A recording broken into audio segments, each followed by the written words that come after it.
साहब कासमी, जामिया इस्लामिया गौनपुरा पटना, बड़े अच्छे अंदाज में खिताब फरमा कर गए। हजरत की खूबी ये रही कि मेरे दोस्तों, हालात हाजरा पे हमारे समाज के अंदर जो रची बसी बुराइयां हैं उनको बड़े अच्छे अंदाज में उन्होंने आपके दरमियान रखा। यकीन जानिए कि ये मोटी मोटी गलतियां, मुझे याद आता है एक वाकया मैं आपको पेश करूं, यकीनन रोने का मकाम है। आज हमारी इज्जतें मुसलमान के बेटियों की इतनी सस्ती है कि कहते हुए मुझे शर्म आ रही है। आप अंदाजा लगा लीजिए, एक केले पे सौदा बेटियां हमारी करती हुई नजर आ रही है। सोनार के पास चले जाइए तो मेरे दोस्तों, मामूली एक जेवर के गिरवी रख देने पे हमारे बेटियों की धज्जियां उड़ाई जाती है। कभी एयरपोर्ट पे लूटी जाती है, कभी बस स्टैंड में लूटी जाती है, कभी रेलवे स्टेशन पे लूटी जाती है, तो कभी मॉल में लूटी जाती है। मुझे याद आता है कि एक मर्तबा मैं कलकत्ता से सफर कर पुपरी उतरा और अपने घर के लिए मैंने ऑटो पकड़ा। ऑटो में भीड़ नहीं थी। मैंने ऑटो वाले से कहा कि भाई मुझे जल्दी चलना है, बाजपट्टी मुझे छोड़ दीजिए और जो भाड़ा बनता है 5-10 आदमी का इकट्ठा मैं आपको दे दूंगा। उस दरमियान जैसे जाता हूं टेम्पो स्टैंड के अंदर, मात्र 17 से 18 साल की एक लड़की को देखता हूं, हिजाब में थी, मुसलमान की थी। खुदा की कसम, जैसे ही रामपुर के करीब पहुंचता हूं, एक मोटरसाइकिल वाला तेजी के साथ आता है और ऑटो वाले को हाथ देता है, कहता है इसको बिठा लीजिए और इसको सीतामढ़ी छोड़ दीजिएगा। सीतामढ़ी, लेकिन उस लड़की की उम्र 17 से 18 साल, मुसलमान है, लेकिन जो बाइक से आया था उनकी उम्र कम से कम 55 साल रही होगी, लेकिन वो गैर मुस्लिम थे। बाद में पता चला, ऑटो वाले से मैंने कहा तो ऑटो वाले ने कहा कि अरे मौलाना, आप जानते नहीं हैं, मैं तो इस टाइम में रोजाना ऑटो चलाता हूं, ये लड़की सीतामढ़ी नहीं जाएगी, अभी आगे देखिएगा वो आकर मुझे रिसीव करेगा और उसको ले जाकर फला गांव में ले जाएगा।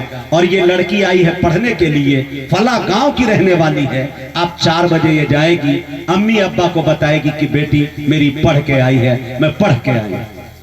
गार्जियनों को टाइट होना पड़ेगा। खुदा की कसम, हमारी बेटियों के सौदे कितने सस्ते किए जा रहे हैं। कसम खुदा की, डॉक्टर नवाज देवबंदी ने एक शेर कहा कि बदनजर उठनी ही वाली थी किसी की जानिब, अपनी बेटी का ख्याल आया तो दिल कांप गया। ये बदला है मियां, बदला।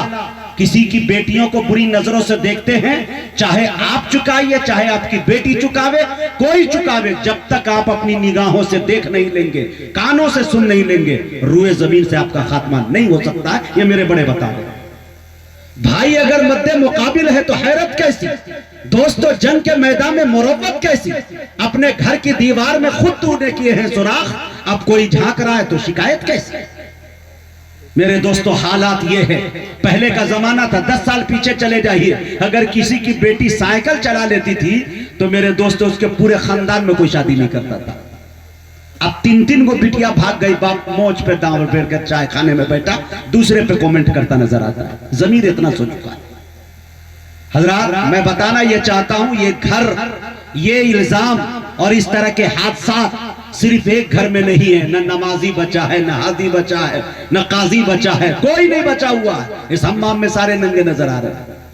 जिसके घर में 3 बेटियां ना, उनके बाप से जाके पूछिए, पूरी रात करवट बदल बदल के गुजर जाती है बाज़मीर लोगों की, रात भर नहीं सोते। मेरे दोस्तों, आप स्कूल जाते हैं, अपने बेटों को भेजिए, खुद जाके रिसीव कीजिए। हफ्ते हफ्ते, महीने महीने दिन तक आप नहीं करते। मोबाइल चलाने को किसी ने मना नहीं किया, ऑनलाइन पढ़ाई होती है, पढ़ाइए। मोबाइल का तरीका हमारे बड़ों ने बताया है, यकीन जानिए।